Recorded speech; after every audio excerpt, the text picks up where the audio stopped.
All right. Hello, everybody. Welcome to another live vidIQ training session or discussion. Today, this is TUBETALK Live. And what we're going to do today is do what we always do on these TUBETALK Lives. It's a bit of a mix of a fireside chat, a live stream, and then, of course, we're going to go and take your questions as well. Now, this week, well, we all know why we're here. We're here because of the latest updates to YouTube terms of service, and we absolutely have some thoughts. So let me introduce the vidIQ crew to you. Today we have our resident YouTube creator, Mr. Rob Wilson, of course. Hello, everyone. Thank you for having me back on. And yes, there isn't another topic that gets us all talking than monetization. I'm not going to say I'm looking forward to this in one sense, but in the same way, I am looking forward to this because there's lots of things we're all going to be sharing. Absolutely. And of course, we cannot have this kind of discussion without our superhero gaming master, Mr. Dan Carlson. Hello, Dan. Hey, so if it's one thing that people who play video games need, it's money. So this should be a very interesting conversation. I'm actually very excited to have it. All right. So we already have excited, not so excited, really keen to jump in. Guys, we almost made it 12 months without a YouTube controversy. So, so close and yet so far. So I guess we've got to start right at the top for the 4 people that maybe have been sleeping under some rock and don't know what's going on. Rob, why don't you kick us off? Why are we actually here having this discussion? Yeah, so let's start with simply the facts here. And Dan, if you want to share my screen right now, YouTube posted a support page forum updates yesterday. Was it yesterday? Yeah. No, it was Wednesday, wasn't it? Yeah, day before. It's already been 48 hours. So November the 18th. And the terms of service, right to monetize, is what everybody is really interested in right now. And to stress, as of time of recording, this only applies to the US, but our understanding is it's going to roll out to many countries. I'm not going to say all, but many countries in 2021. And it says this: you grant to YouTube the right to monetize your content on the service, and such monetization may include displaying ads on or within content or charging users a fee, for example, the YouTube Premium service. This agreement does not entitle you to any payments. And I think those are the most important words in this. Starting November the 18th, 2020, any payments you may be entitled to receive from YouTube under any other agreement between you and YouTube, including, for example, payments under the YouTube Partner Program, channel membership, super chats, will be treated as royalties. So there's a little change there. And then just further down, YouTube have tried to put this in more layman's terms and take it out of terms of service legal speak. So for channels not yet in the YouTube Partner Program, which is, I assume, is a lot of you who are watching this right now, we've added this new section to let you know that starting today or Wednesday, we're beginning slowly rolling out ads on a limited number of videos from channels not in the YouTube Partner Program. For example, if you are a channel and you don't have 1,000 subscribers, you don't have 4,000 hours of watch time, you haven't even applied for the YouTube Partner Program yet, YouTube may start putting ads on your videos, simply put. This means that as a creator, not in the YPP, you may see ads on your videos. Since you're not currently part of YouTube Partner Program, you won't receive a share of the revenue. So when people are in the YouTube Partner Program, they receive a 55% split of the revenue, usually. But for you, even though you're not in the YouTube Partner Program, YouTube are going to put ads on there. They'll receive 100% of the share of the revenue. And because this is a terms of service and you automatically agree to it when you start a YouTube channel, there's nothing you can do about this right now. So what else have we got here? Let me just check. So since you're not currently in the YouTube Partner Program, you won't receive a share of a revenue, though you still have the opportunity to apply for the YouTube Partner Program. So that's not changed. Once you meet the requirements and you've applied, then you can start monetizing the content as you usually would do through YouTube. You can also check your progress towards the eligibility for monetization in the YouTube Studio. Again, as I've already gone a little bit off topic there, but hopefully you get the general gist of what's going on there and why everyone is freaking out. Yeah, and freaking out seems to be the right word. So to be clear, these are people who are maybe starting out the YouTube journey, haven't been accepted to the YouTube program, 1,000 subscribers, 4,000 hours of watch time within 12 months period. And now they basically, YouTube is saying, look, we're just going to run ads on your system. So guys, I think let's start, since we're talking about terms of service. When you look at the original YouTube terms of service before this update, YouTube has always had this right. I just want to be clear with that. If you look at the original service, the original conditions, they've always said that they could use our content to grow their business. We agree to this right up front. Now with YouTube's whole attitude of we're going to make it much more open, and it's going to be a kind of much more transparent, the fact that they've brought this to the forefront is kind of why people are freaking out. So I guess, guys, let's start there. I originally, to be honest, thought that when I started my channel, I thought, well, okay, well, they're going to run ads and I'm just not going to get a piece of that revenue. Were they always running ads on my channel, or is this now something they're going to start from now?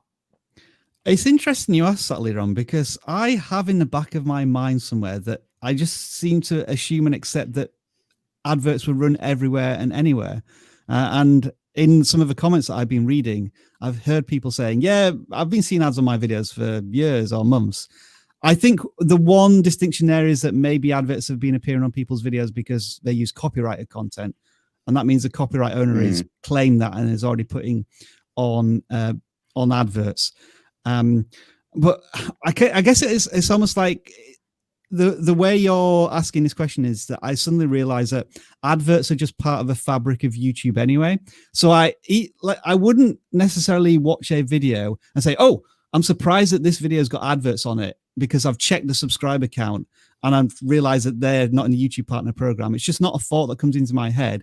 And certainly it's not a thought that comes into any viewer's head who has no interest in the YouTube partner program. This is very much a creator-centric change to the monetization update.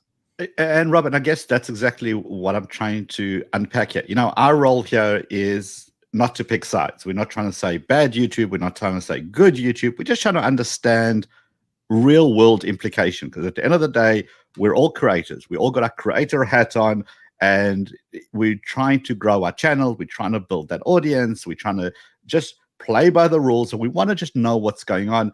Yes, the feelings are involved in here, but if we just kind of, our job here on the stream especially is to take a helicopter view and really understand each of these building blocks to see what the impact is. And to your point, I think you're right. Ads are just part of YouTube. Unless you have YouTube Premium, I think it's what it's called, that you don't get to see ads. I would say most of us see ads on every single video. I have never once did exactly what you said, going, oh, I wonder why I'm getting an ad. This channel only has 50 subscribers. Seeing an ad, does that prevent you guys, and this is a question to both of you, and maybe let's give Dan an opportunity here.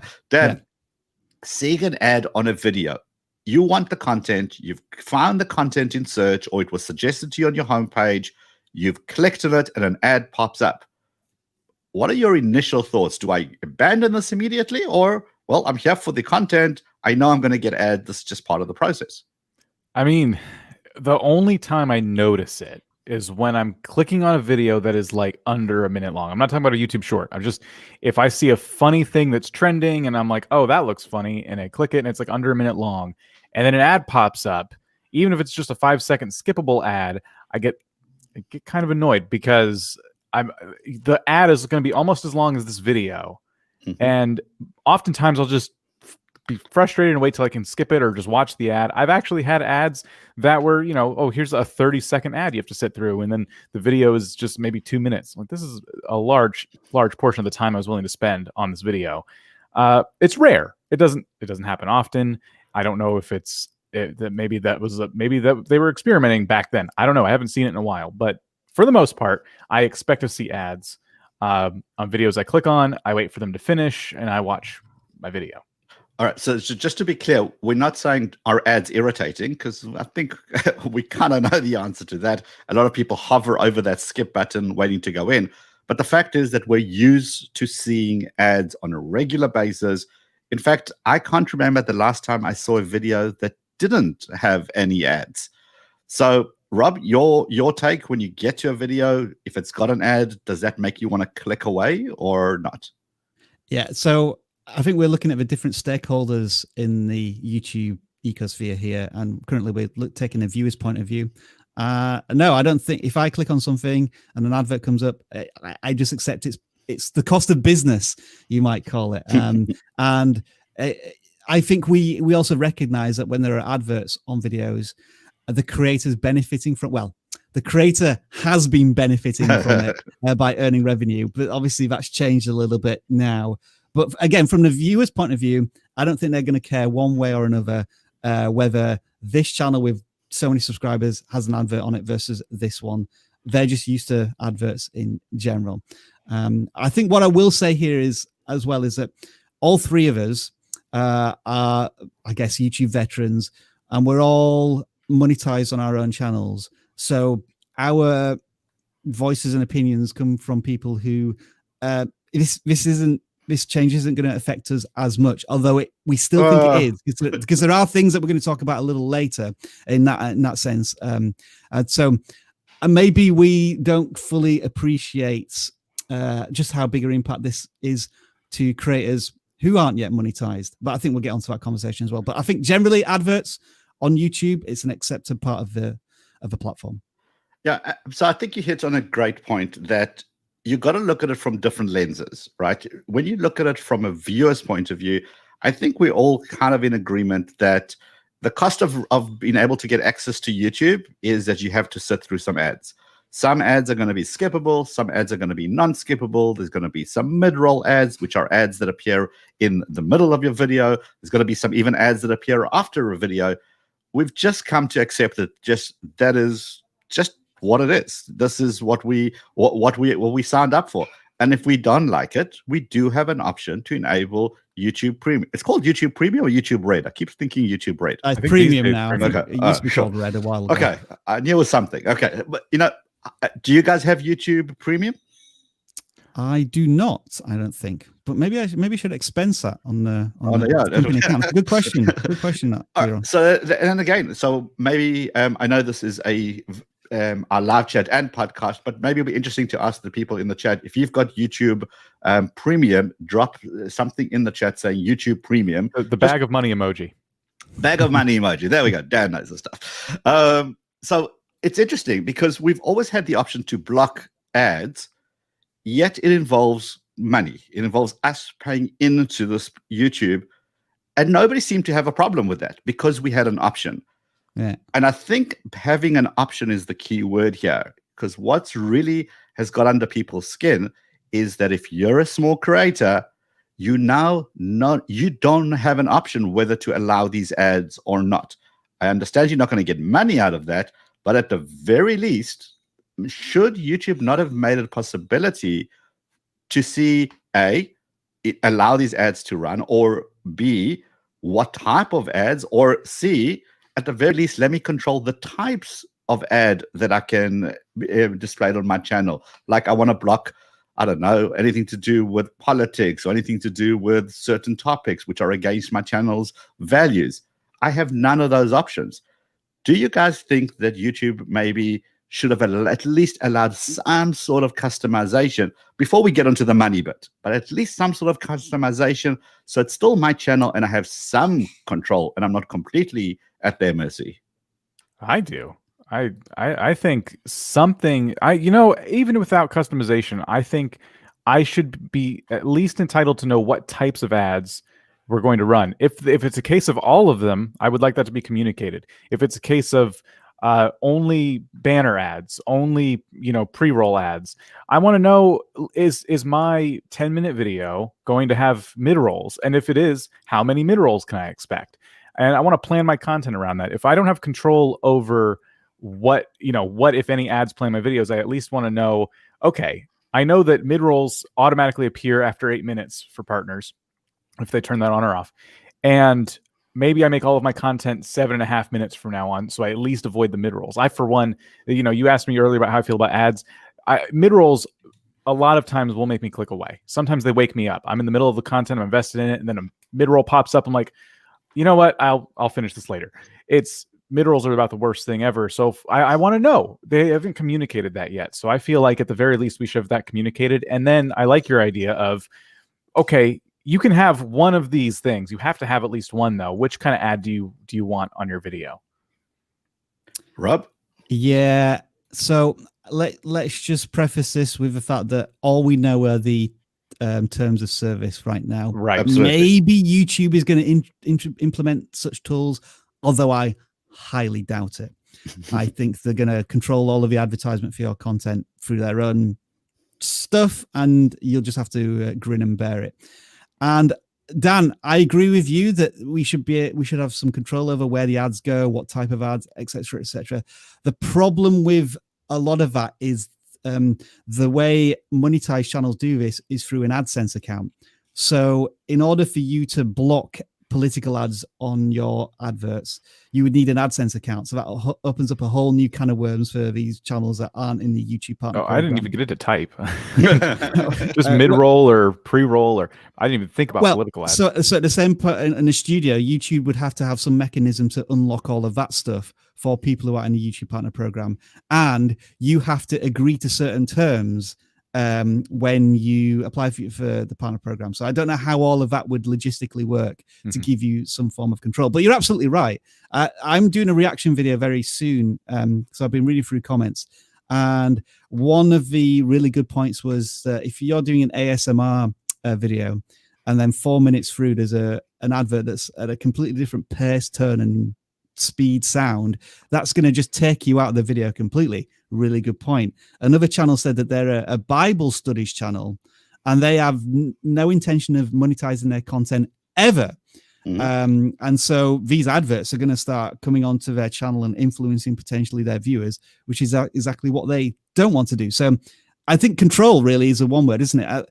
Some people may even accept having adverts on their content because some people are saying that having adverts on their content actually legitimizes their content. It's almost like a validation that YouTube is saying your content is good enough for us to put adverts on it. And with that, it gives you hope that when you do reach the monetization requirements, you should be accepted into the YouTube partner program because YouTube is already advertising on your content. So that's a good sort of side counter argument to this. And then I got onto the question here when I was reading the comments of, YouTube is taking a lot here.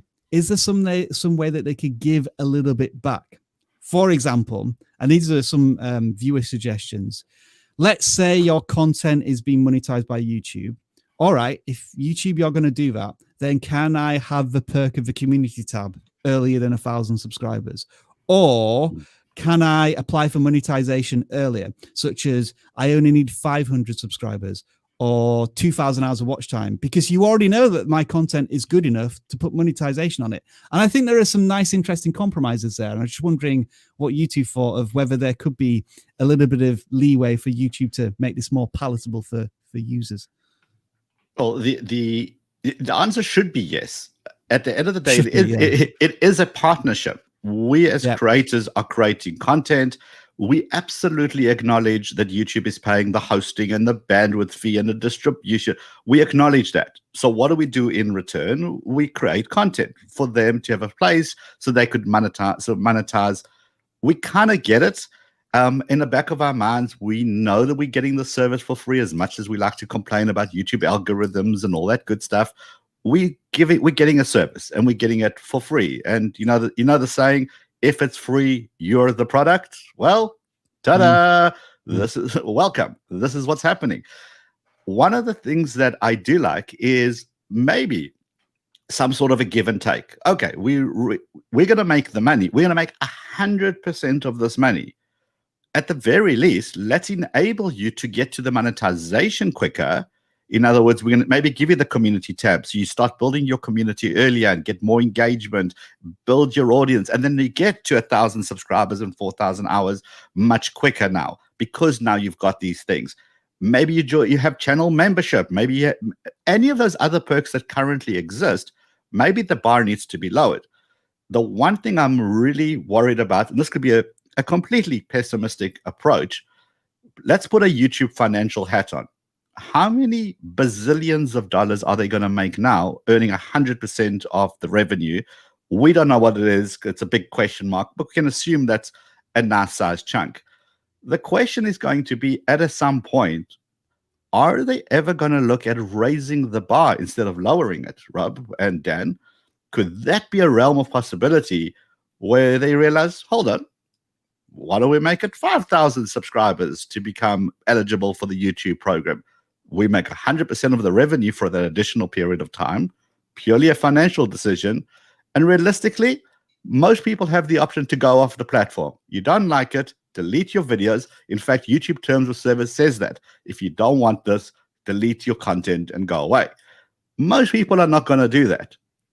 Do you guys think we're ever going to be in a world, or in the near future at least, where they're going to raise the bar because this is just too good, too much of a cash cow for them? I personally never imagined that side of it. I kind of felt like my gut told me that I wonder if they would lower the bar, considering that more people are going to have ads, and that maybe to just kind of get the PR to reverse a little bit. It's like now it's 500 subscribers instead. Because you're all going to have ads anyway, But I can see where you're coming from. YouTube's going to eventually keep making more moves to make more money, whether that's more original content, more incentives for YouTube Premium.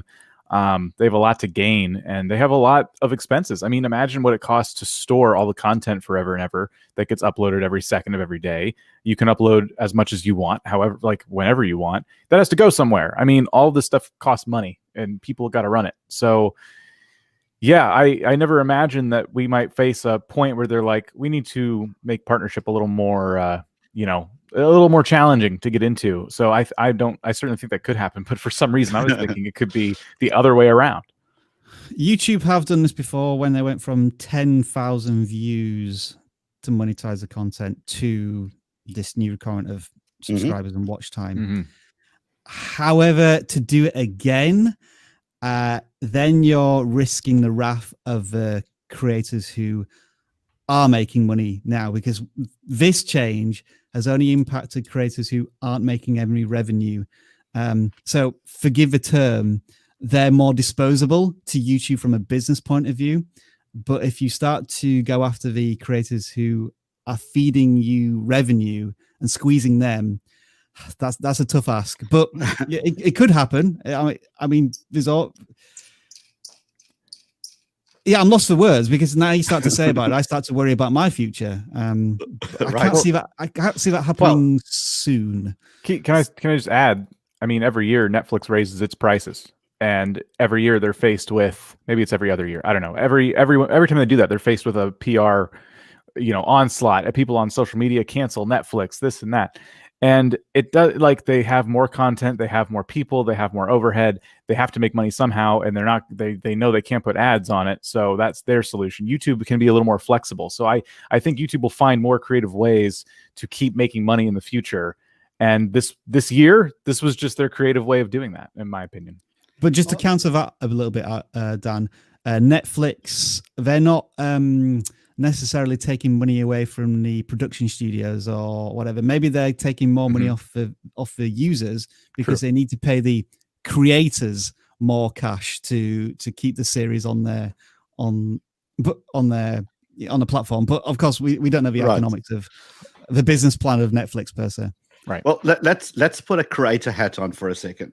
So I'm a channel and I am monetized, and the impact that this may have is also to me. Now, I know a lot of people are going, boo-hoo, you're going to make less money. We're trying to make money.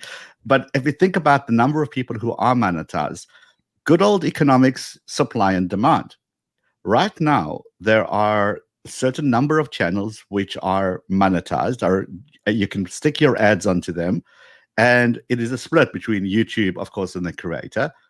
Now, by bringing literally thousands, if not hundreds of thousands of new channels, what happens to supply and demand? Now, me as an advertiser, I have much more ability to maybe experiment with much of these smaller channels to see what kind of return I'm going to get. Do you think this will drive down CPMs for people who are already monetized? That's the worry, isn't it? As you say, let's just give a random example here. An advertiser can choose from 50 million videos to advertise, because all of these creators are monetized. But then you open it up to everyone. 50 million videos goes to maybe 1 billion videos. you just think about the numbers and it's a little scary. And I think somebody phrased it as there's more inventory for advertisers. Now, in saying that, you have to consider that the advertiser still wants to go after good quality content. So you would assume that of the videos that are available, they're probably going to be a bit selective. I think the worry is that YouTube can make more money from the advertisers going after these. Well, no, there's kind of two ways to think about this. Could YouTube lower the advertiser rate for videos where they take 100% of a profit? Or could YouTube encourage advertisers to choose these videos because they're going to get 100% of a revenue? Or both. Or both. That's the thing, is that YouTube just has that option.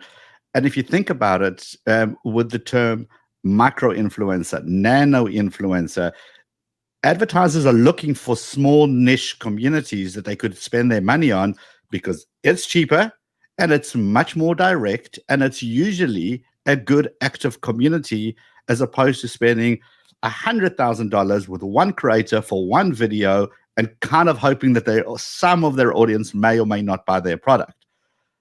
The concern that I have as a creator, I know what my CPM is as it is now. Now I'm in the technology sphere, multiplied by, I don't know, a couple of 100,000 new technology players that come onto the market. Yeah. Why wouldn't an advertiser want to experiment paying much less across many more creators? And YouTube has got no disincentive to stop that from happening because they're making 100% of the revenue. Does that make sense? Yeah. So it's, again, and this is the big thing that kind of people need to understand for especially on the stream and what we're talking about. We're not trying to take sides. We're not saying YouTube is right, or we're not trying to say YouTube is wrong. We're trying to look at it from all different types of angles to make some sort of a sense for this, because our biggest mission is to grow our channels, to get those subscribers, to get those views, so that we can think much bigger picture, make this a career if we want to, get that ad revenue coming in, join the partnership program, become successful in whatever successful means for us. That's our main mission of absolutely everybody listening and absolutely everybody watching us on the live stream. That's the mission. So we're not here to take sides. We're here to understand the impact. So we spoke about the type of ads, and we got no control over them. If you're trying to grow a meditation channel, Rob used the example of an ASMR channel. If you're trying to grow a live stream or trying to grow a meditation channel, you don't want those ads interrupting the meditation session. That's the point. If it's a religious session, you don't want mid-roll ads coming up saying, buy your favorite beer here. Well, that goes against everything you've just been teaching. And I think what the creators are really upset about is not the fact that they're not getting part of that money. Obviously, that's a big deal because you're advertising on my platform. I should get something. But the big thing, I think, has got to do a lot with control. The fact that we just don't have that control. So if we go back to the money bit, YouTube is making a lot of money. 100% of the revenue is going to go to YouTube. They're rolling this out according to the terms and service. And Rob, kind of correct me if I'm wrong here. They already started rolling it out because it came into effect on the 18th, and it's going to roll out. But they still said some channels. They didn't say this is going to be a rule for 100% of the channels all the time. Is that correct or not? So let's think about the worst case scenario, and we automatically think everybody's content is going to be advertised from today. And YouTube do state will be slowly rolling out on a limited number of videos. And when I think about how YouTube usually tests things, what are you reckoning? Maybe 5%, 10% of these videos may see adverts on them. I'm taking a rough guess here. And the other thing I want to add here is that a lot of what we're talking about is speculation, where we're just thinking of where this potentially leads. And so I do want to add that caveat in case any of us get this wrong to a certain extent, or YouTube decide to change their mind after the backlash no doubt they're getting right now. So limited number of ads on a small number of channels. So Rob, that's actually a good point. YouTube is now seen to be much more open to engaging with the community. They're much more open to feedback. Is there a world of possibility where someone is going, maybe these people at vidIQ are making really strong arguments. We should change this a bit. Maybe we should do it a different way. it doesn't seem like YouTube rolls things out for the sake of rolling things out. They always test. They've always been doing limited tests with various features. We know for a fact that lots of these features never make it to light because they just didn't pass the YouTube test. The fact that this has been made public, I pretty much assume it's going to roll out, but the form could change. Is that something, do you guys agree with that? Two examples I want to give you here. YouTube announced that they were abbreviating sub counts last year. Can you remember this? And they gave us like a 3-month lead time, and everybody hated it, and then they did it anyway. The other thing they did was say to people, we're going to take away your, what is it? The validation check mark. What's it called now? Verified. Verification. The verified check mark. And I think they just did that, and everybody hated it. And was it like within 48 hours they changed their mind on the refined how they were going to do it? So I think there is precedence for YouTube going one way or the other, like just doing it anyway, or maybe changing it based on creators' voices. And I will say this, in that YouTube, I think, have been quite transparent on this. We all found out at the same time. They didn't try and hide it in the terms of service without broadcasting it, because they did it in tweets and they did it in their creator blog.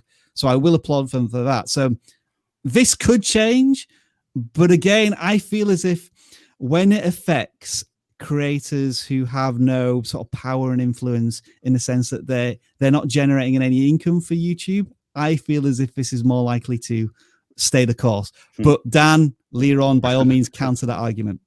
No, I wouldn't. I just say, like, the verification checkmark is a good example of something that is not really of cost to them. You know, it doesn't cost them anything to put verification checkmarks in people's channels. If people are, but it does impact a lot of influential creators, I think, and if they've got a voice, YouTube will listen to them. Whereas I think the massive creators that have been affected here maybe don't have as much of a powerful voice. Sorry, Dan. No, you're right. And that's the thing. Like, they can give you the verification check mark, and they can change the rules however they need to change them. So it's like, all right, we're going to let you have these, but from now on, verification means this, you know, in this hypothetical I'm outlining, but it doesn't affect the bottom line out of the gate like this will. This is going to change their bottom line overnight. And I don't think they're going to get rid of this because everyone gets upset. I do think that they'll either A, tweak it a little bit to maybe hopefully give us that control we mentioned at the beginning, or B, at least hopefully we get some transparency. We've been begging YouTube for transparency. In my opinion, they've been coming around with that. They've been giving us more and more each year into just a look inside of what's going on at YouTube, why they're doing the things they're doing. They have a creator channel where they outline a lot of changes. So people have been asking for transparency. YouTube has been delivering. I would like, at the very least, to see that. Well, okay. So let's look at it from a creator's point of view for a second. I'm now a creator. This is just my new reality. So if I just came onto the platform today, and this is what I like to kind of counter and look at all the sides. Yes, if I've come onto the platform today, and the rule of the platform is you can upload your content. These are the community guidelines. Don't do copyrights. Don't do X, Y, and Z. Oh, by the way, you're going to have ads running on your videos.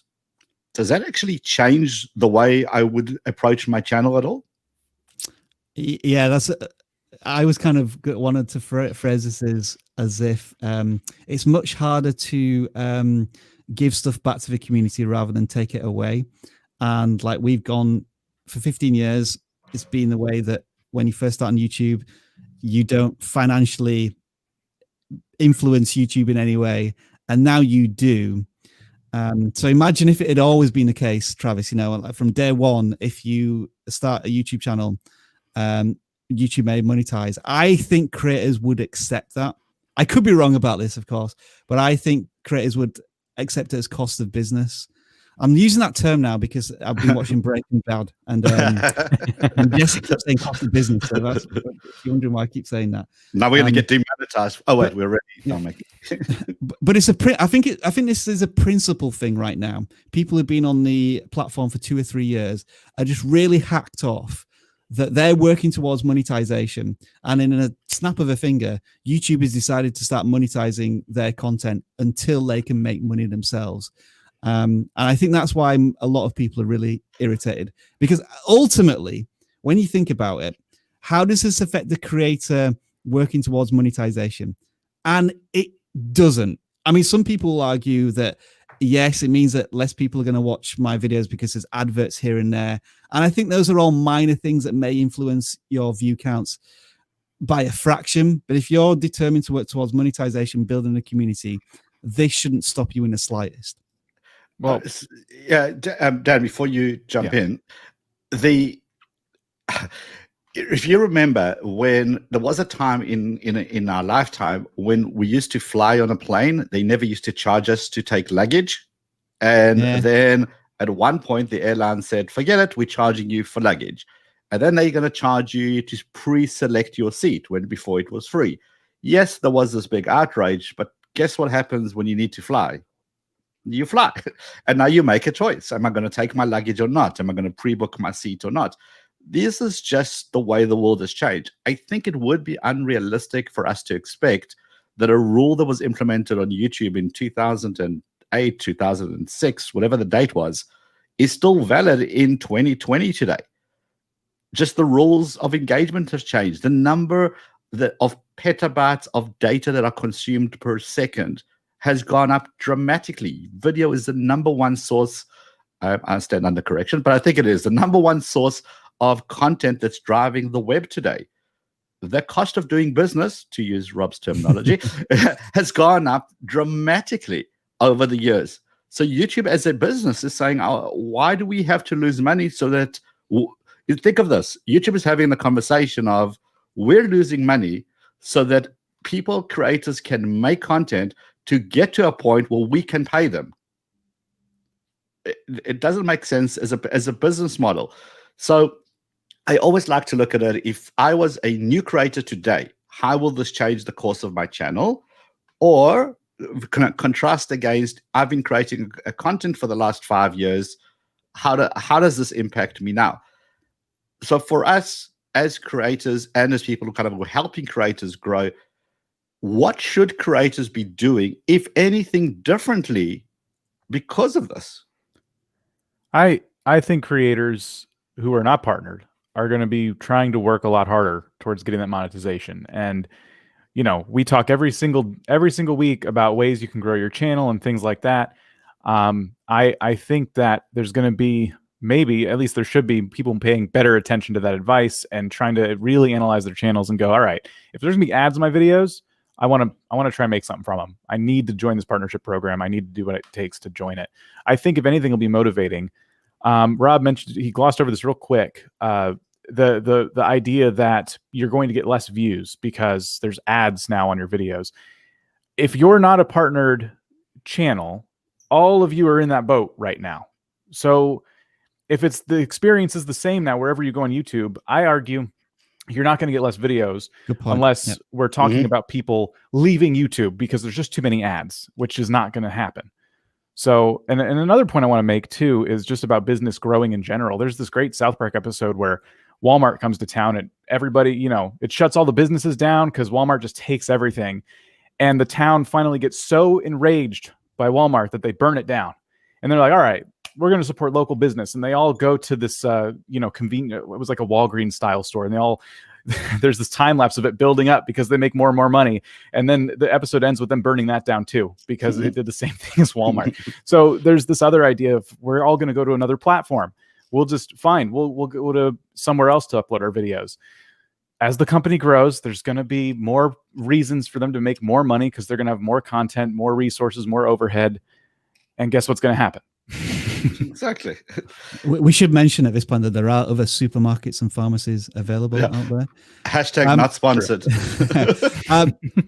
I'm going to go down the similar route to Dan here a little bit in that, yes, I agree with you. It absolutely sucks that YouTube is going to start profiting from your content. The principle of it is horrid. I'd be annoyed about it if I was a creator. But if you use this as another excuse to give up on YouTube, etc., that's fine.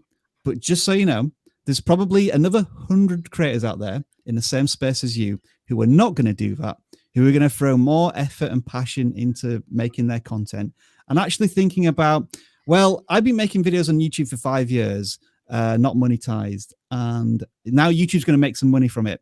Well, to be honest, you probably want to do some self-reflection on your channel to work out why you haven't been able to get to monetization yet, and like put the effort into getting more watch time, more subscribers, etc., so then you can start benefiting from it.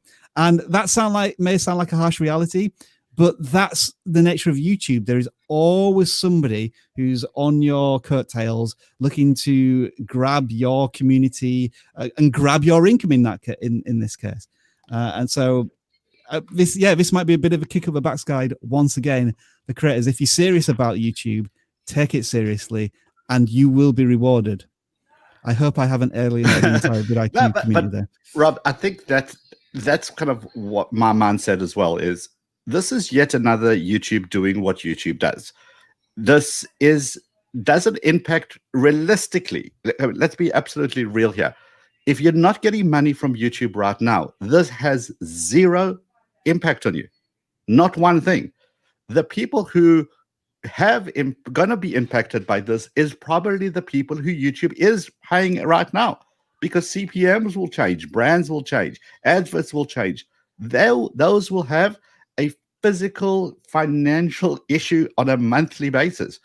If anybody should be outraged, ironically, and I know it's a bit contrarian view here, but if anyone should be outraged, are the people who are making money. Now, I know a lot of you are thinking, boo-hoo, you're making less money and we're trying to make money. But realistically, if all your mission as a creator should not change because of this. Your main mission should be to get to 1,000 hours, 1,000 subscribers, 4,000 hours, and get into that program so that you can start benefiting. The fact that YouTube is running ads in it, it's just what we used to on YouTube anyway.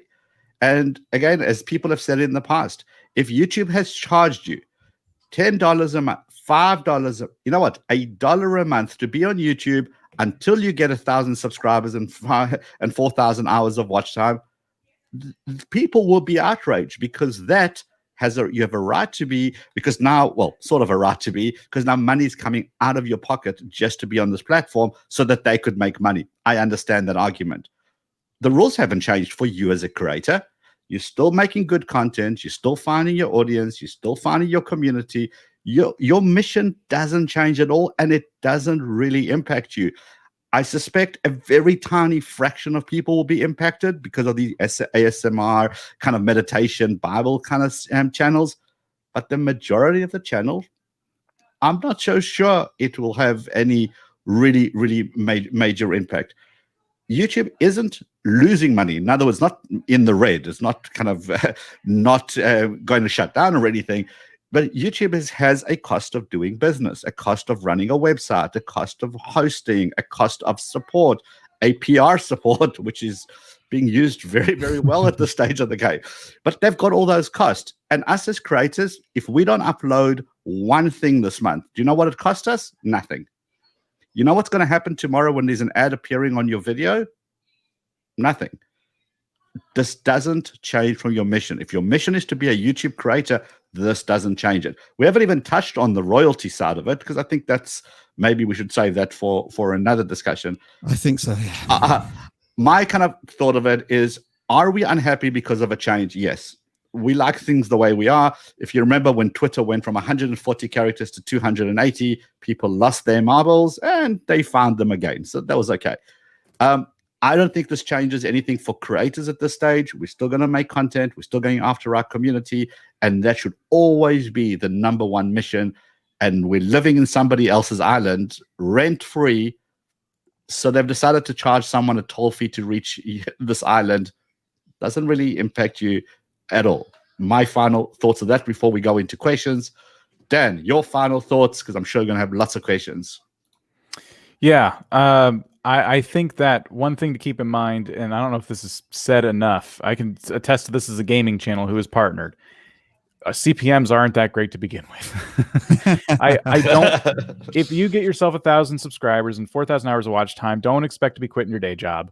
That's probably going to be more true now when we think about inventory. YouTube's already been giving us tools as partners to leverage, other ways of making money and turning YouTube into a business.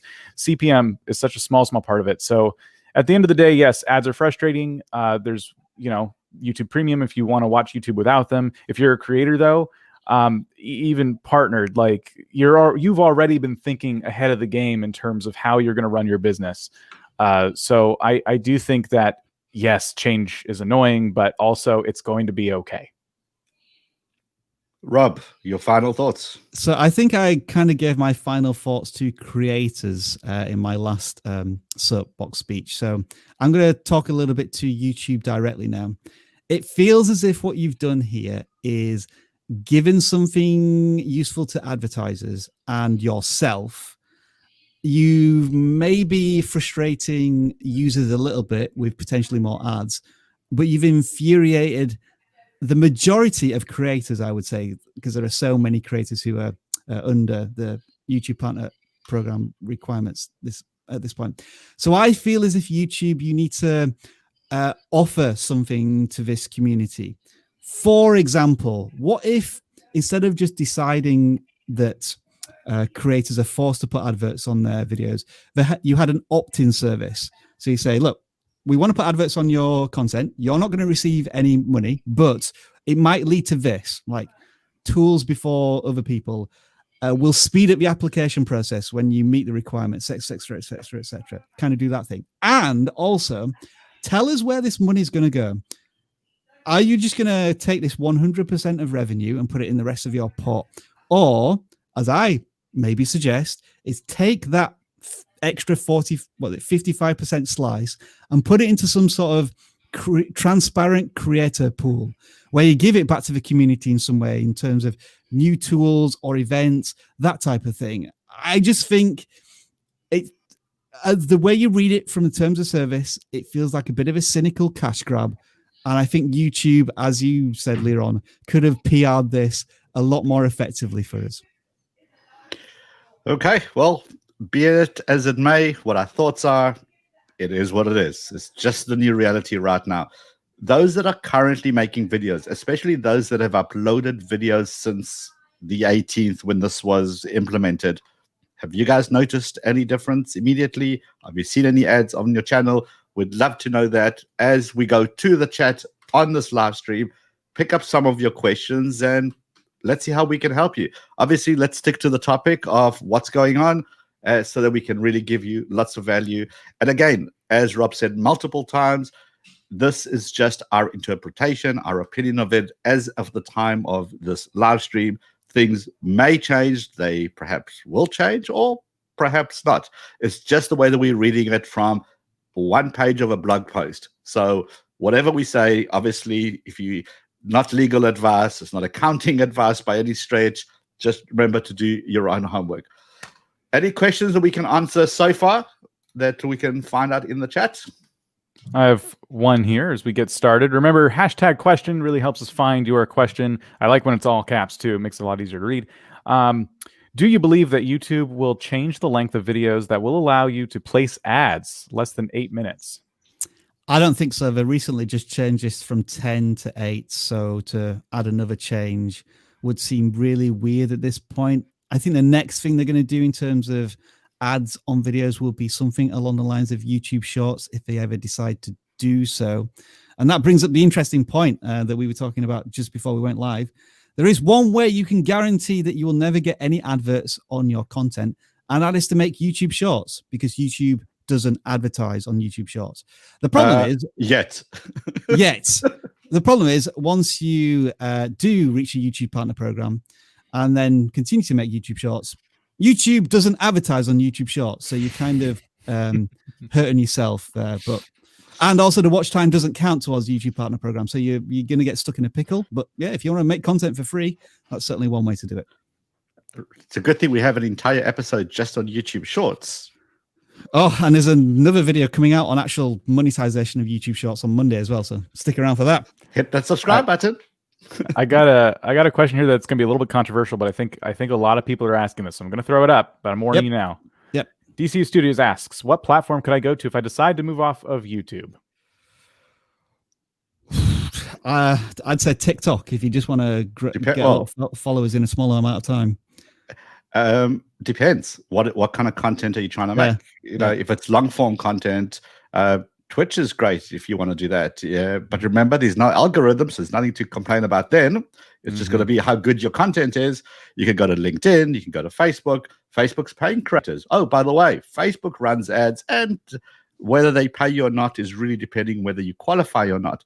The one big thing that we actually didn't speak about at all is that at the beginning, there wasn't a YouTube partner program that you could just apply. You had to be part of an MCN, and they got you in. Or at a certain point, you could apply if you met some ridiculously high criteria, and they chose manually whether to allow you in or not. It wasn't a right, as we kind of expecting right now. It is a God-given right that I must be part of the program and get paid by YouTube. You had to apply like any other business. So let's put our vidIQ hats on for a second and say you shouldn't leave a platform. You need to stay on YouTube and continue using vidIQ. And growing your channel on YouTube and giving back to your community and growing your audience and growing that's how you get monetized. If you want the truth, realistically, at the end of the day, CPMs and when you reach 1,000 subscribers and 4,000 is nothing. It takes a long time before you start seeing some real cash. And if you're only concerned about hitting that milestone just so that you can get into the program and thinking there's a check coming for you, which is what you've been working towards, you've got your priorities all twisted. I don't want to direct this at DCU Studios. I think it's a fair question, but I will say that I think the notion of, you know what, this enough is enough, I'm leaving YouTube is just a really negative way to look at it. Like I said earlier, every business is going to grow. Every business is going to go through changes like this. So you could find the perfect platform for you. It might be smaller, but you're happy there. It could grow, and it's just going to be this never-ending cycle of like you getting angry, taking your ball and going somewhere else. And I would say, like Rob said, don't even without vidIQ in the picture, because we obviously are very biased, don't leave YouTube over this. You know, it's not a good enough reason. It's not a good enough reason. No. At the end of the day, there are other reasons to leave if you really want to go down there. But the fact that YouTube has decided to put an ad on potentially put an ad on one of your videos, perhaps sometimes in the future, that's not even a thing. Whenever there's rented ground, there's always going to be changes that infuriate you. Like on Twitch, wasn't there a recent upsurge in DMCA takedowns? For a lot of creators on there. So you can't escape it. You can only change the parameters of the type of things that are happening. And I think we all agree that these changes they technically don't financially impact you in any way, shape or form, because you weren't earning that income anyway. So it becomes more of a decision of pride or principle, whether you still want to make content on YouTube. I'm searching for another question here. Well, in the meantime, I want to show something, Dan. If you can share my screen again, because I did ask this before we went live, and I think if you want to vote on this in the description, you can do. I just asked people who weren't monetized yet how many views they have on their channel, and I was trying to work out, what do you think YouTube? I still think that YouTube are going to advertise on certain videos that have a certain number of views. I may be wrong about this, because I think one reason why YouTube have done this is because there is a legacy of content on the platform now, like 15 years worth of content from creators who've long since abandoned the platform, and yet those videos are still getting millions of views. So there's like channels that are almost dormant in one sense, but still getting views. And I'm almost wondering if YouTube have done this so that they can monetize content that's still bringing in views, and the creator has no idea of this. I don't know. Does that sound a bit like a conspiracy theory to anyone here? Well, no, because if you think about it, the content is always live. It's always there. Yeah. It's discoverable at any moment. You could speak about a topic that was dead back in the day. You've given up. You've had enough of YouTube hating small creators. You've gone off platform, deleted your Gmail account, but your content's still there, unless you physically removed it. If that topic now pops, because now it's becomes trendy again, there are millions of views sitting there for the taking. Yeah. And YouTube is saying, well, why don't we let advertisers have it? I want a piece of that. So looking at this then, so again, quick straw poll between you, Dan and Leron here. Do you think YouTube is going to start monetizing on channels with less than 1,000 views? Kind of feels to me like there isn't enough data or a sample size there. Well, me as an advertiser, I wouldn't want that. So you remember, so again, put your advertiser hat on. I'm trying to pay YouTube to get my advert seen by my potential customer. If a channel has 5 subscribers and 4 views, yeah, I'm really not going to spend my money on that channel anyway. So again, how much of an impact does this have? So do you think there's a cutoff point here? Do you think maybe there's going to be adverts on channels with more than 100,000 or like more than 1 million views? I don't think it'll be that high. I think that you can, in a couple of thousands is good enough for an advertiser to get a return on their investment. What about you, Dan? I completely agree with Leron. I think that there will be a quiet cutoff, and it might just be per advertiser. It might be that Coca-Cola doesn't see the value in advertising on channels with only 100 views per video, whereas some of the other channels, smaller businesses might. So in this sample size, we're already like slicing off a portion of the community again, whereby it's saying they might roll out potentially ads can roll out on all videos, but in reality, it's probably going to be a certain percentage of channels that have a certain percentage of, I guess, quality views or quality videos. So that's something else to consider. I just find it interesting that there are channels here with there's 5% of channels have more than 1 million views, but they haven't met monetization requirements yet. And that it feels as if those are the channels that are most susceptible, perhaps, to advertisers taking a look and saying, "Yeah, we'll stick. We'll have a piece of that." Yeah, absolutely. Yeah. So next question here is, do you feel there will be a decrease in content creators as those who were on the fence may be turned away? Do you feel this will weed out the less serious creators? I think, that goes back to the point of what I was saying earlier. It's another excuse for those creators who have a beef with YouTube, or unfortunately don't currently have the skill set or the mindset to become a creator who can monetize their content. There is, I think, going to be a certain amount of weeding out. But then I think that question's come up before with Copper and Article 13. But Copper had a real impact. Channels were destroyed. You're right there. You're right there. Okay. This has zero impact. And I think that's my kind of message with all this.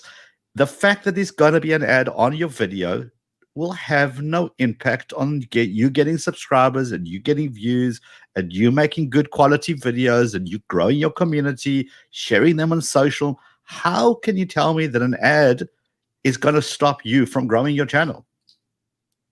I would try and look at it from this point of view. Let's say you're making content and then you suddenly see an ad on one of your videos. Your initial reaction might be, oh, YouTube's advertising on my content now and they're earning money. And then as maybe you think about it a couple of hours later, I hope people start to think about the idea of, oh, hang on, there's an advert on my video. That means my content is acceptable to YouTube. Yes. It's validation. Oh, great. Just imagine when I can actually earn some of the revenue from that content. Oh, this is really encouraging and inspiring now. Advertisers approve of my content. YouTube validates that content to advertisers. I want a piece of this.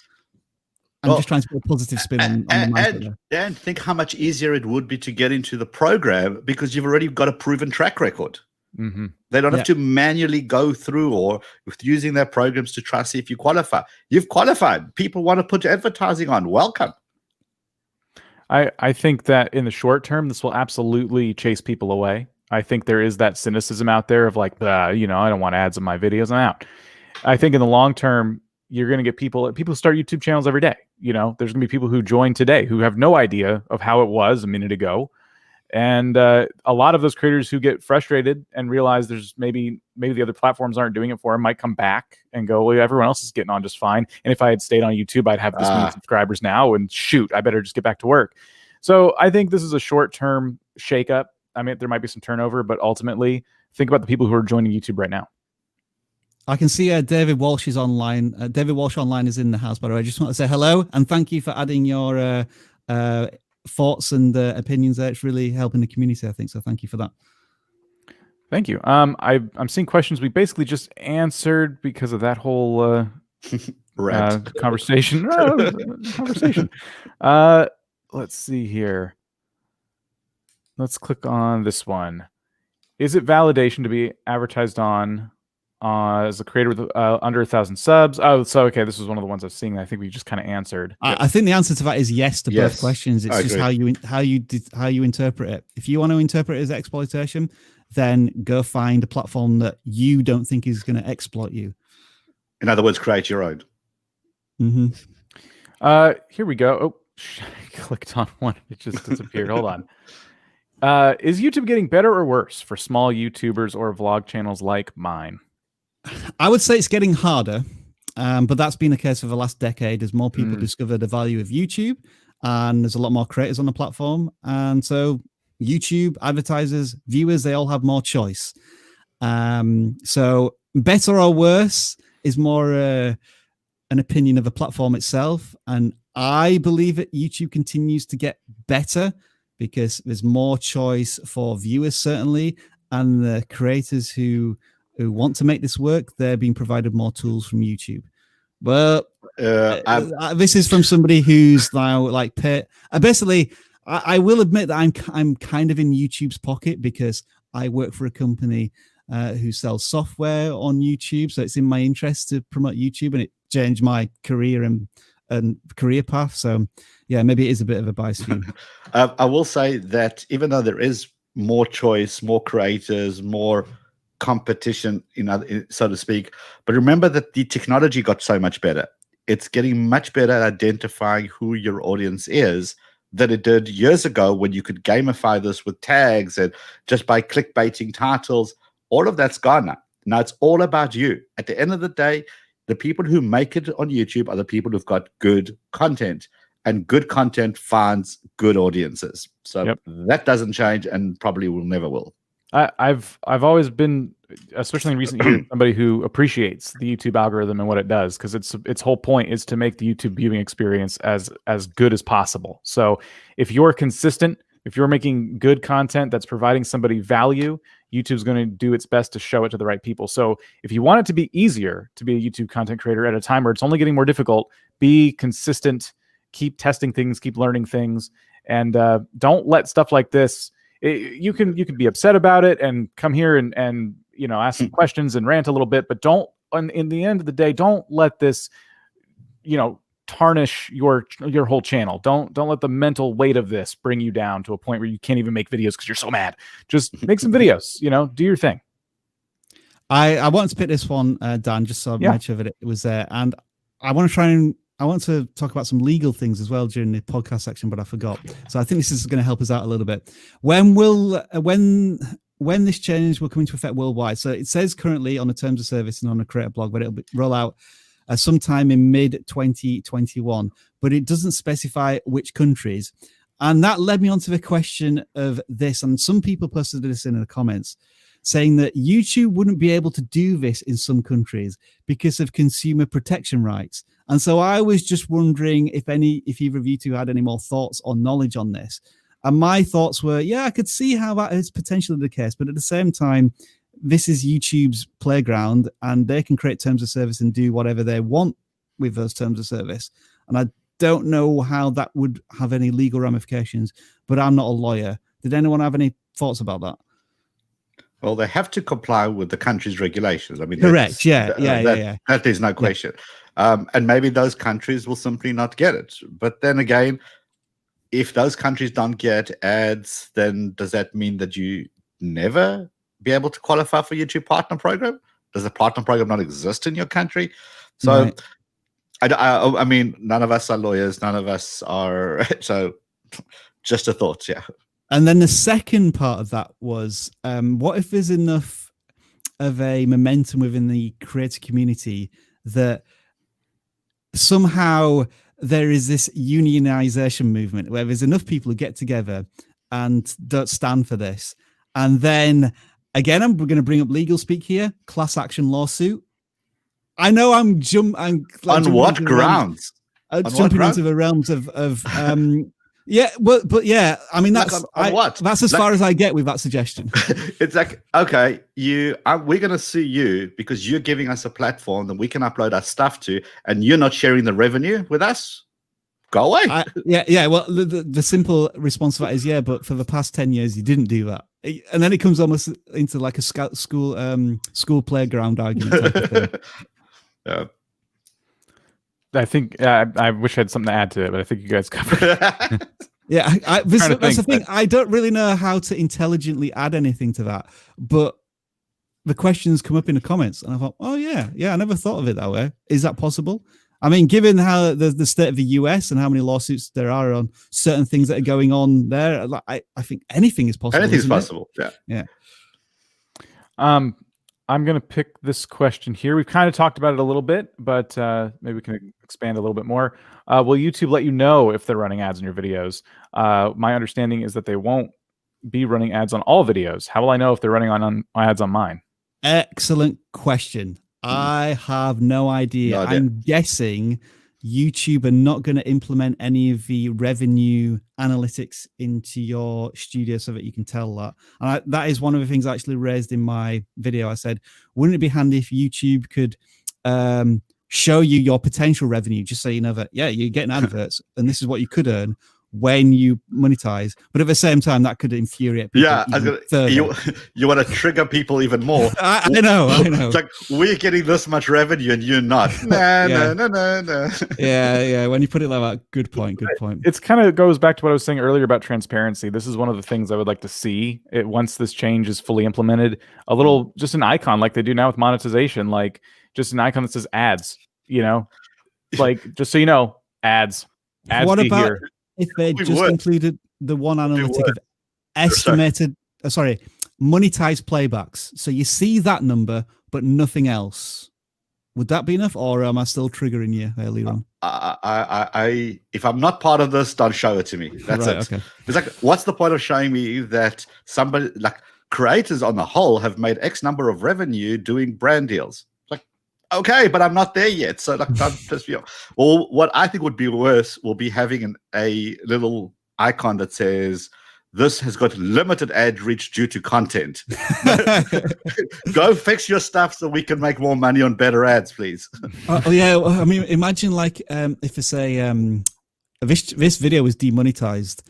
It's like, well, I'm not even in the I'm not in the partner program. So I don't know if you guys remember that on the YouTube app at one point, it actually had a negative 0.01 cent on when you launched your video, because whatever the bug was.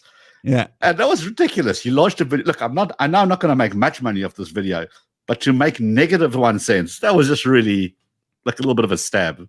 I think I've just thought of a solution. So what they should do in the YouTube Studio in the YouTube Studio, they should have the revenue tab, which is called cost of business. Oh, and then you have all of the graphs going up and down, but the actual revenue is blurred out, so you can't see it. I think, and therefore people will drive off the platform. Good one. Yeah. That would be a really interesting metric, though. I would love to know how much my channel costs YouTube to have up, like all the, all the content it's hosting and everything. How much does my channel cost YouTube? Cost of business hashtag. You know what? That's actually that's a great point, because would we be so infuriated if we realized that every month it costs YouTube, let's just say it's $57.48 for me to run my channel. Yeah. And now we're going, oh, okay, well, they've made it up on ads, so I think we're even. We're good. Interesting. I would love that metric. Good question, Influential Financer. Yeah. That was a good one. Yes. I'm looking to find another question here. Keep it on topic. Yes, that's what I'm struggling. And then don't forget hashtag question in capitals so that Dan doesn't lose his eyesight. Yeah. Maybe we're out of questions. Well, there's a lot of questions, but they're all kind of, there's copyright ones. There's a lot of conversation going on. Rob, are you seeing anything? I'm trying to quickly look here. Yeah, but the moves so quickly that I just can't read it before it just moves up. Okay, so I think maybe we can touch on this one, although we've probably talked about it a lot. Is there any chance they will reduce monetization goals for channels that have ads running? All right, so This is this idea of perks, or like if YouTube is taking something from you, then maybe they're going to offer this incentive. I don't think YouTube is going to do anything like that. It just feels like a compromise offering to appease all of the creators who are going to get annoyed with their content being monetized without any recompense. Yeah, I mean, and we did talk about this before, but I don't think we're entitled to much. You know, we have the platform. I do hope that YouTube gives us more tools. I mean, let's not forget that they've been giving us a lot of stuff. I mean, look at all the new metrics we have and everything else. Like, it's not like YouTube never gives us anything. You know. Yeah, exactly. Leron, I think you may be able to try and tackle this one. What are some of the ways to land brand deals when channel is under 5,000 subscribers? So let's switch this question a little bit. What are some of the ways to land brand deals when I'm not yet part of the YouTube partner program? So you can then start to get away from this idea of ad revenue is a golden milestone for me to be successful on YouTube. Oh, okay. So just to put it into perspective, I had my first brand deal less than 1,000 subscribers, which made me much more money than when I got monetized. I will say, look, Mr. Evan Carmichael's in the house as well. Speaking of great channels, you got to watch your channel, people. All right, brand deals. How you get to get brand deals? Remember, it's all about offering value to the brand. It's all about the brand trying to engage with your community, which essentially you're the gateway to that community. Find the brands you want to work with, follow them on social media, see what they're up to, what they're passionate about, and pitch them an idea that's going to work for them, not for you. Saying, hey, brand, I want you to work with me. They get 1 million of those a day. Hey, brand, my audience is really into A, B, and C, D. I really think that we could do something awesome together. I have this idea as a concept. Would love to discuss it further. Now you're already on the path. Make sure you get a media kit ready so you can send them some information. And essentially just rinse and repeat. Get used to a lot of no's. There's going to be a lot of no's. And that's okay. There'll be people who won't even bother to reply. And that's okay. But you need one of those brand deals, and this entire discussion about ads and no ads becomes very mute very quickly. I know I just rushed through a whole bunch of this. Maybe we should do an entire dedicated video on this. But yeah, there's lots of ways to work with brands. Brands are not interested in, those numbers are great. We love big numbers. And a lot of brands admittedly do look at that. But it's about value and adding to your audience and giving an ROI to them because they've got access to your community. If you've got a community of less than 1,000 people, but they're hardcore dedicated, they buy what you tell them, you can show that to them with affiliate links. Because right now you can make money with 5 subscribers having an affiliate links to Amazon. You don't need a YouTube monetization program. There's lots of ways to think about this. Hold your horses there, Leron. We could do an entire live stream about that, but I think what people want the actual answer to is this. Oh, that's true. That is. Oh, I gotta love this man. Evan, PayPal's on its way. Oh, that's funny. I thought I saw his name somewhere in the chat there. All right, move along, people. Move along. Nothing to see here. That answer was inadequate, I would say. Yeah, I don't think really. I'm not paying all 3 of you. Let's see. There's one that was very speculative, and now I lost it. Oh yeah, take your time. It's fine. Don't worry. Yeah, we are doing. Some of these questions are not relevant to the topic. Stick on topic, people. Topic. There's this one. I think we've kind of already answered this to a certain point of view. The speculation is that with more choice for advertisers, the advertisers may choose more channels that aren't. Well, there's just a bigger pool to choose from for advertisers. So the lowest common denominator would suggest that, let's say, a channel picked you for 100% of their adverts once. They may choose you 80% of the time and then choose this other channel for one of their videos. This is a really bad way of explaining it. But I think theoretically, yes, there is that. But This is where you start to impact the creators who are earning money and are the true supporters of YouTube, in the sense that they continue to create content. Like if Leron all of a sudden is earning $200 less next month, you're naturally going to gravitate. Well, yeah, next month is December, isn't it? So you would be earning more money anyway.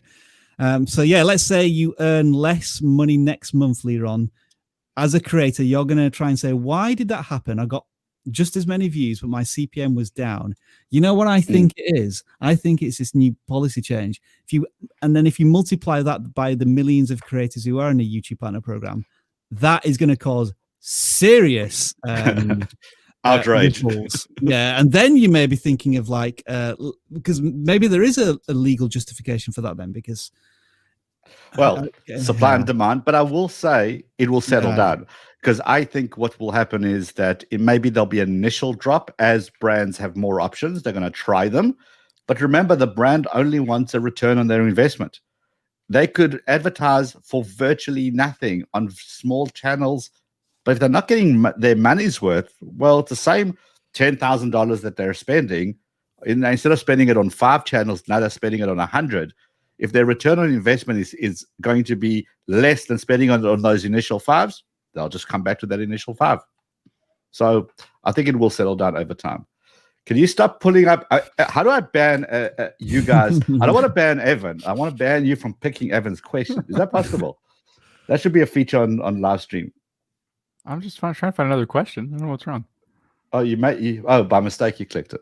Why couldn't I log in? It was by mistake. I didn't mean to. I removed moderator privileges from you. I think I've been shadow banned. Listen, one thing we didn't speak about at all is the whole royalty thing. Should we talk about that first or this question? Is it an Evan question? No, it's not. Fine. Okay, we're safe. All right, go for it. The question. Oh, sorry. Because it was this one. I was struggling with this one. It keeps going away. No, where has it gone? It's this one. Will YouTube? Maybe we'll get back to the DOB2 ones. Will YouTube be placing any revenue-free adverts on creators who are already in the YouTube partner program? This is an interesting question because this could affect us because vidIQ is part of a YouTube partner program, but we don't monetize our content because we don't want to create financial barriers to our learning.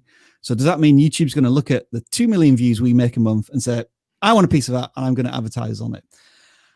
I don't think they could do that. Because then for every single creator who's monetizing their content, there would be no incentive to not monetize their content. So everyone would turn on their ads and then YouTube wouldn't gain anything.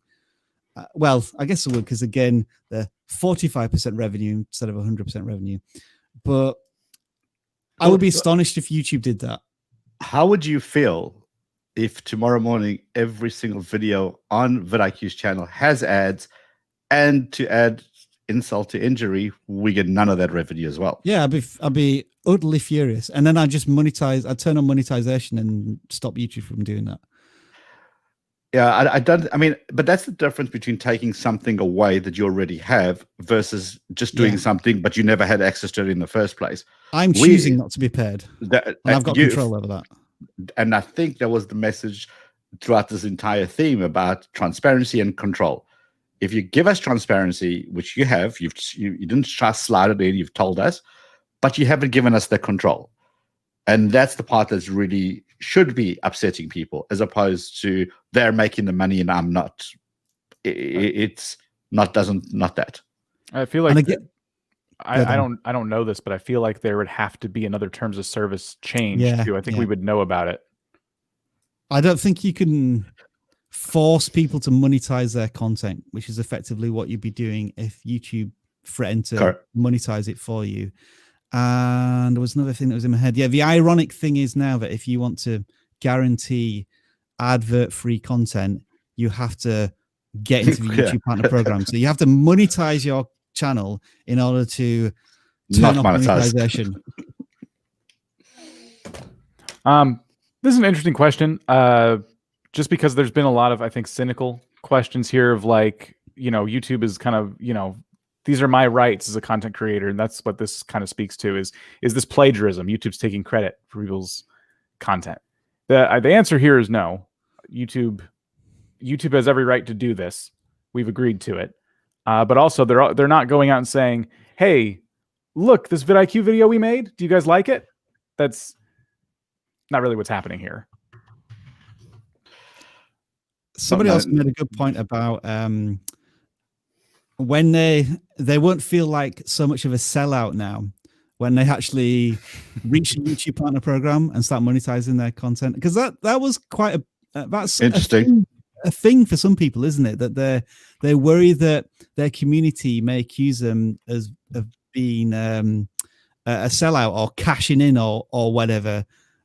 But ultimately, I think most creators are on YouTube to make this sustainable for them in some way. And I guess if there are already adverts on their channel and viewers and community accept that there's always going to be adverts whether or not the channel is monetized, then there is that kind of small silver lining there.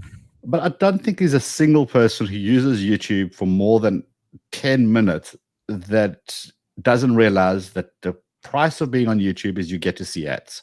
It's just what it is. It's just that is just the nature of the beast. You want to use this, you're going to see ads. You're using Facebook, you're going to see ads. You're using Twitter, you're going to see ads. LinkedIn, you're going to see ads. TikTok, you're going to see ads. It's just what it is. And the fact that people are, you're just going to see ads on some other channels now. That's what it is.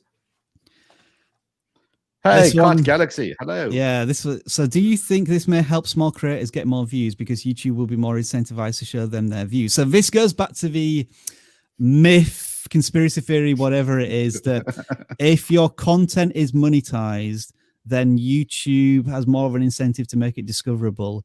YouTube have said forever and ever this is not the case. I have thought about doing this as a test on our channel of just monetizing our content to find out if it does increase discoverability. So we're led to where we're believed to understand that no, this shouldn't affect how your content is discovered. The monetization portion of YouTube versus the discovery engine are not apparently attached. Two separate algorithms altogether. Trying to find some more questions. I hope Evan's left already. I've been looking for him, but I'm sure you have. I think maybe I have to increase my bid on PayPal. Hold on. Let's see. I'm seeing a lot of the same questions. Like we kind of answered the second half of this because of the new update. Creators monetized channels earnings will decrease. That's what we believe because of the inventory. Mm-hmm. But is YouTube going to die by this update?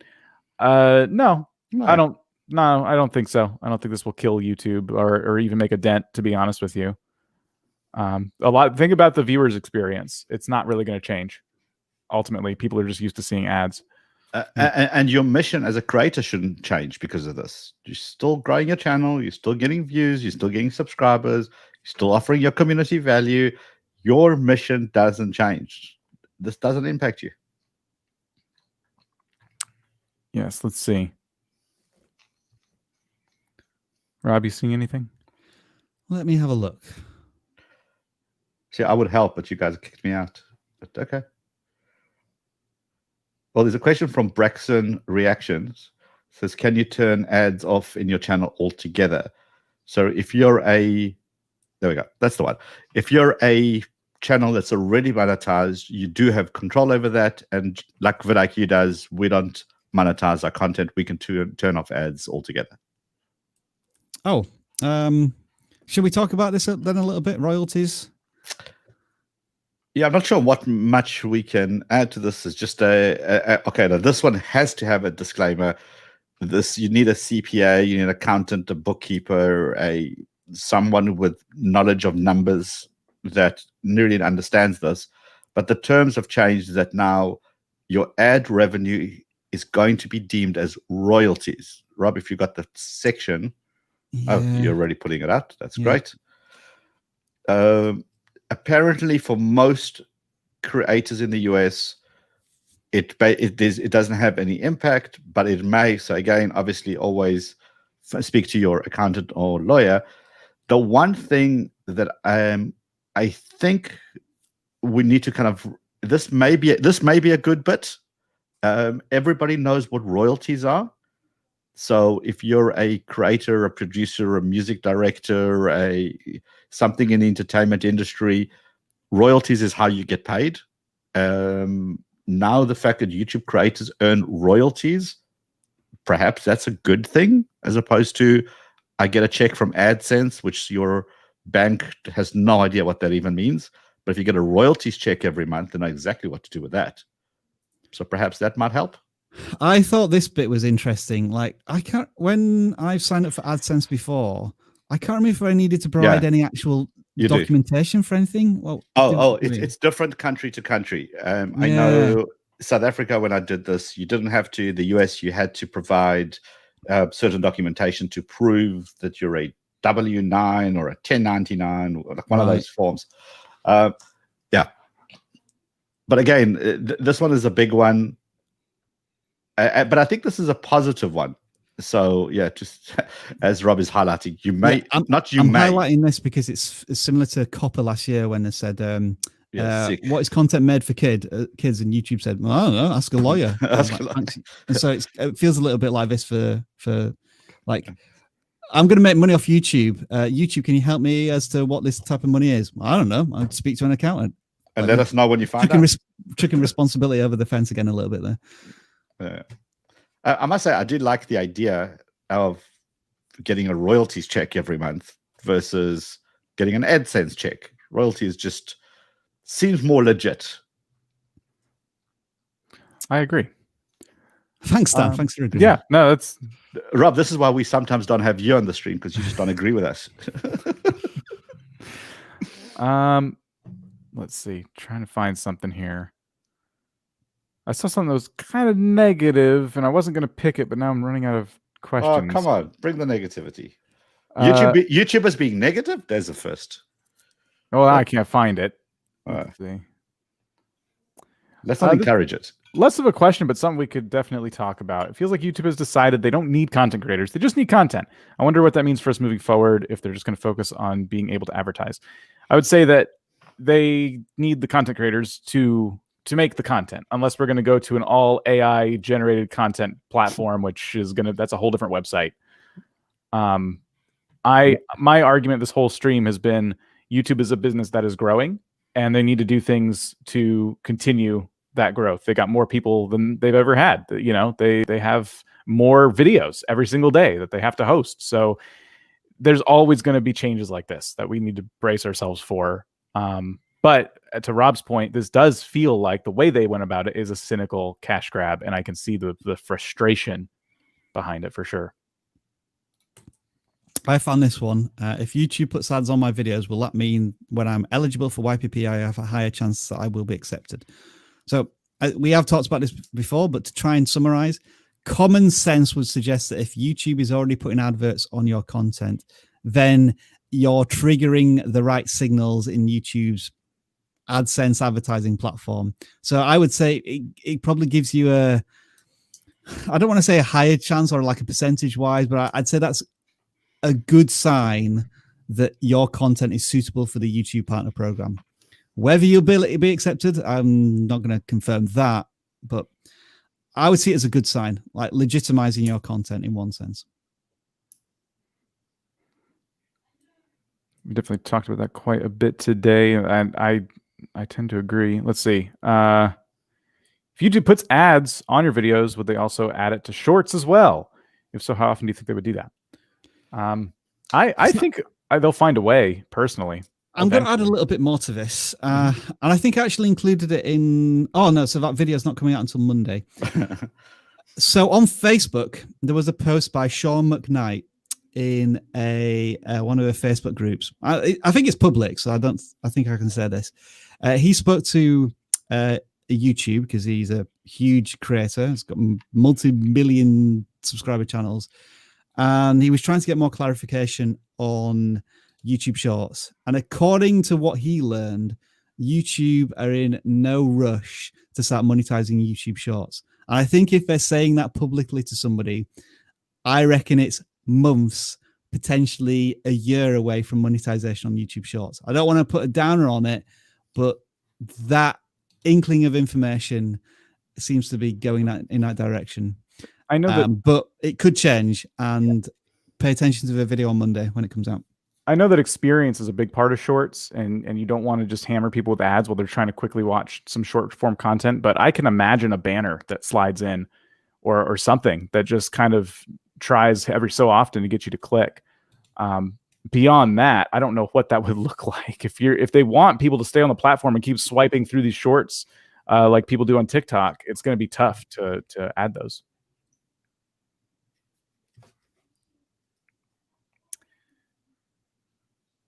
There's always this downtime of looking for questions.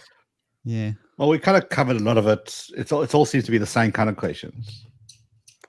It does. And a lot of these have been answered kind of just by the earlier part of the show before the Q&A. We've talked a lot about this stuff. Well, gentlemen, I think the time has cometh. At the end of the day, our view, and it's just a view, it's an interpretation of a very short blog post. So we're just going to be just always absolutely mindful of that. I think that the mission of content creators need to stay the same. YouTube is going to do what YouTube does to make it good for YouTube. This should not have any impact on a small creator trying to grow their channel and eventually get into the monetization program.